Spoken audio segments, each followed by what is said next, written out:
喂，原來好多人唔知道刷完牙之後係唔好用朗口水嘅喎。咁根據 英國 NHS 佢哋官網都有建議咧，其實你刷完牙之後咧係唔建議你用朗口水嘅。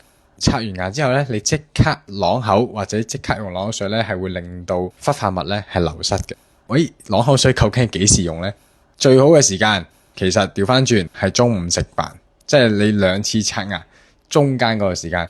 係唔使刷牙，你就用朗口水。例如我哋嘅 lunch time 食完飯，你會用水朗口噶嘛？咁嗰個時間呢，其實你可以用朗口水去代替嘅。俾一個好好 tips 大家點樣可以有效地預防蛀牙。如果你經常去清牙科醫生嗰度，又話你有新嘅蛀牙，又或者你箍緊牙，無論你箍緊透明牙箍啊，或者係嗰啲鋼釘嘅朋友呢，可以隨身帶備一支含氟化物嘅朗口水。點大啊？咁大支，有嗰啲好細支裝嘅，或者甚至乎你想經濟實惠啲呢，你買好大支朗口水，但係咧帶一支好細嘅樽仔，自己入落去。你中午食完飯，你就可以拎嗰支漱口水出嚟朗口咯。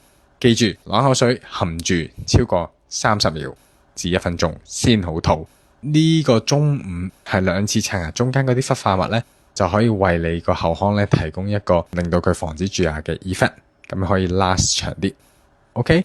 咁記住啦，刷完牙之後唔用朗口水，甚至乎係唔建議你朗口添㗎，OK？